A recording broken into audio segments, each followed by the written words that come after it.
I mean, if we're talking geopolitically, then frankly, Israel is not fighting Hamas. They're fighting reality. You can't really win in that fight. I mean, I can recap basically what I've always said is inevitably going to happen in the Middle East with regards to the Israel-Palestine situation. I've been saying this for a long time. And the more time passes, the fewer people disagree with me. You know, I got a lot of hate at the beginning when I first said this, but that's the thing about being right. People like to take the right position once it becomes obvious that it is the right position. There's really only one way that this can go.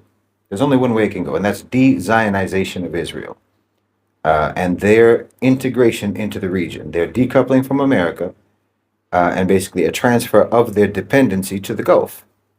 Israel will be absorbed into the corridor of influence along the Mediterranean that's controlled by the GCC and Turkey. The Palestinian territories will eventually be integrated into what is now Israel, uh, in line with a sort of the one state solution, where the Palestinians are going to eventually be the majority with full citizenship rights, and the whole country is going to be part of that soft empire, that regional collective sovereignty being created by the Gulf states and by Turkey. So there will be an end of the conflict. There will be the elimination of all militancy, the establishment of stability through regional investment and development alongside the A National OCGFC and their investment in development and so on. That's the only way that this can go. And predictably, the elements in Israel who stand to lose the most from this, the Netanyahus, the Ben-Gvirs, and so on, you know, the ideological fanatics, the racists, the genocidal maniacs, they're flailing against this. But they're just no match. They're simply no match for the powers that are driving this transition. What we're witnessing right now in Israel is not Israel pursuing any sort of strategy. It's Israel literally running out of options. It isn't escalation as leverage, it's escalation as habit. You know, the violence in Gaza is no longer about deterrence or control or even security. They can't even make that claim. It's a ritual of dominance that no longer delivers results. It's a compulsion with no rational payoff. They're not advancing any cause by what they're doing. They're broadcasting their irrelevance, and the more irrelevant they become, the more desperate they become. This isn't speculation. The A National Financial Elite, the OCGFC, the A National OCGFC, have already recalibrated. They have moved on to advocacy for stability and for infrastructure and integration and development. And Israel, with every missile strike, with every war crime, they're making it harder for them to justify Israel's inclusion in their future. The GCC sees this, BRICS sees this, even the West is beginning to understand that Israel has become a geopolitical liability. So why does Israel continue at all? Well, because the system that created Zionism never included an off switch. It was designed to expand until there was nothing left to take. And when expansion becomes impossible, they can't adapt. They just panic. So what you're seeing now is panic. It's panic, not power. It's not strategic maneuvering on the part of Israel. It's literally their disintegration under the pressure of historical redundancy. The idea that they could empty Gaza of Palestinians, that they could actually erase a people and still walk through the corridors of global legitimacy is absolutely delusional. The world's no longer willing to pretend. Egypt is not going to open the gates. Jordan is not going to comply. No one is going to legalize ethnic cleansing just to make room for Israel's fantasy of demographic supremacy. They don't have the capital, political or financial, to try to force anyone, not anymore. The economic elite who once backed Israel for regional leverage now see greater returns in de-risking the region, not destabilizing the region, de-risking the region.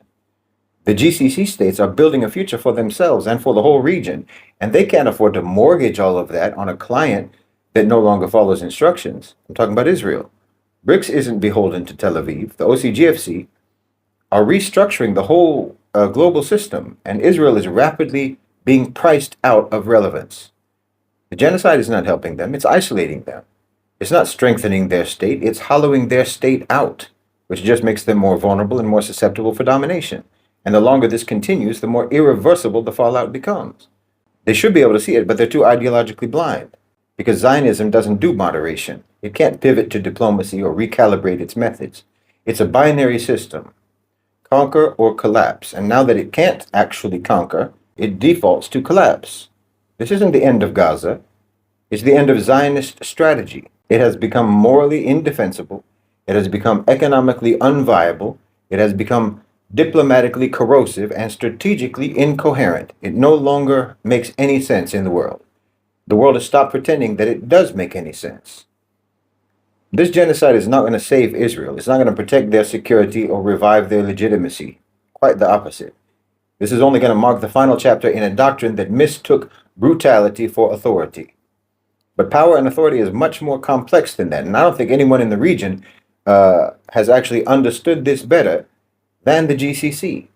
I don't think you understand how much the GCC has been doing just over the last several weeks. Honestly, if you're not aware of this, then you won't have anywhere near an accurate understanding of what's actually happening in the world. But a lot of people, especially even among Muslims, they have either an obsolete understanding of global politics, or they have an insurmountable bias against the Gulf, or else they just can't fathom Muslim countries actually operating with power and autonomy. Like, they have such a colonized mind themselves that they imagine only the West can do anything, and our countries are only ever going to be Western lackeys. So they'll actually literally block out reality just to preserve this programming. But look, the GCC countries have been on an absolute tear recently. Diplomatically, economically, strategically. It's really quite remarkable. And if you're missing out on it, you're really missing out on pivotal events. Just this month in Kuala Lumpur, for example. That meeting wasn't symbolic, it was foundational, as in they're building a foundation. Meanwhile, you've got people who don't even know that building is going on. But a whole architecture, political, economic, diplomatic infrastructure is being built right now across the global south, which is going to serve as the foundation for the whole second half of the 21st century. While Western powers are tangled in their own decline, with conflicts, tariffs, debt ceilings, protests, inflation, what have you, the GCC is coordinating inter-regional integration on an unprecedented scale.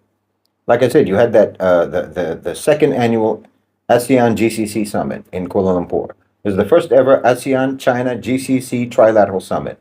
Closed door meetings, energy deals, currency frameworks, digital economic pipelines. This is the global south unifying into function.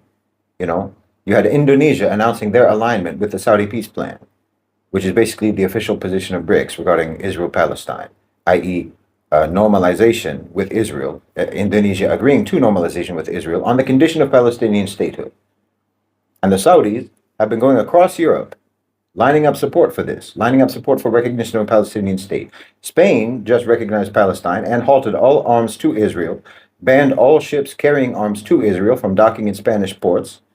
And they made that announcement not just 2 weeks after signing massive investment deals with Saudi Arabia. You think that's a coincidence? No. That's what power looks like when it's played smart, when you use your power correctly. That's investment diplomacy. That's transactional sovereignty building. The GCC recognized that in a Western-dominated world order, money is actually the only thing that counts. The rules of the game are actually incredibly simple when it's that game. And you can't win that game except according to the rules of that game. And the Gulf states have all the resources necessary to do that, and that's what they are doing. I mean, let's be clear. The EU has been deeply divided. 15 out of 27 members still don't recognize Palestine. But now, you've got 1.6 billion euros coming from the EU to the Palestinian Authority. France is ready to join the recognition wave by summer 2025. A joint UN conference that's going to be co-chaired by Saudi Arabia and France in June. That doesn't happen because of inflammatory emotional rhetoric. That happens because of economic leverage being used wisely, strategically, and cunningly. And the leverage that they have is energy, capital, and access, controlled all by the Gulf. What the GCC is doing is incredibly strategic. They're playing the game extremely well. They sign a deal, they frame the political demand, they co-host the diplomatic theater that everyone needs, and they redirect legal and humanitarian legitimacy back towards Palestine. You might see the headline, France may recognize Palestine, but behind that, there's Saudi investment. There's UAE financing. There's Qatari mediation. This isn't appeasement. This is realignment. They are forcing a realignment on the West. They're not begging the West. They're buying it. That's what the West always did. They always used money to shape policy, but it was policy only for their interests. But now the GCC is doing it better. Palestinian statehood is being packaged inside of investment portfolios. And the West is accepting the terms because they have to. They have no alternative. So to all of the doubters who have always been asking, what's the GCC doing for Palestine? Wake up. This isn't Twitter activism. This is systems level influence. They're rewriting Europe's position one contract at a time. You can't force Europe to act morally. You can't shame them into morality. You can only make immorality too expensive, or anyway, make it less profitable than morality. And you can reward decency with deals. The GCC has figured this out. And now they're exporting justice the only way that Europe understands, through economic pressure and through economic opportunity. You're watching, if you understand what you're watching the end of the G7 era in real time. Because while America is sanctioning, for example, the GCC is constructing, local currency cooperation, that's de-dollarization in real time. Regional business councils being set up, that's parallel economic governance mechanisms being set up in real time. Food and energy security, that's mutual dependence without imperial extraction. That's collective sovereignty. This isn't diplomacy. This is architecture that they're building. You understand? That's strategic, long game, systemic architecture that they're building. A multipolar financial system, local currencies, fintech, digital payment rails, no IMF, no dollar, no approval needed from Washington. That's what the future looks like. A development corridor from the Arabian Peninsula through Southeast Asia to China. Gulf capital, ASEAN markets, Chinese infrastructure. In other words, a new world system with the West on the outside. They're building a behemoth while you still think Israel has power. I'm sorry, but that's patently absurd. Israel is deteriorating before our eyes. They're building nothing. They're depleting any power that they ever had by the hour. The GCC discussed Gaza at that multilateral summit with ASEAN and China, and that wasn't just virtue signaling. That was a repositioning and a fortification and consolidation of the Palestinian issue into the mainstream of the Global South agenda, where Israel has no control over how that's framed or has no control over the outcome. That's strategic reframing. That's how sovereignty is protected in the 21st century, not by slogans, but by systems. And that's what they're building, systems. You want slogans. You want fiery rhetoric. But meanwhile, they're building infrastructure. They're building systems. They're building architecture. If you're still expecting the future to come from the West, you're facing in the wrong direction. Nothing is happening in the West. The future is being written from the South and from the East, and the Gulf, whether you like it or not, is one of the authors. The GCC isn't just oil anymore. It's not just finance. It's coordination, infrastructure, diplomacy, and control of narrative. If you're not paying attention, you're going to wake up one day realizing that you missed the whole transition. You missed the whole transition completely while you were denigrating and insulting and dismissing the very people who have been driving the transition. So you should take this seriously and you should pay attention. You should pay attention to what the Gulf is doing, but most of you probably don't even know. This is the global pivot. Alhamdulillah wa shukrillah, the Muslim world is right at the center of it.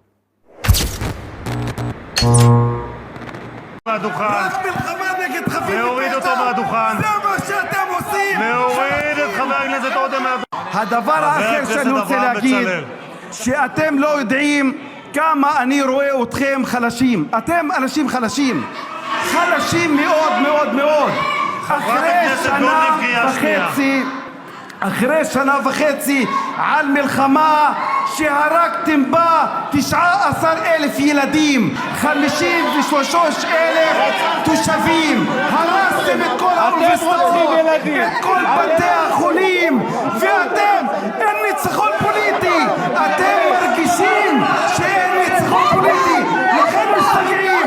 למה אתם משתגעים? למה אתם חלשים? למה אתם עצובים? למה אתם לא שמחים? למה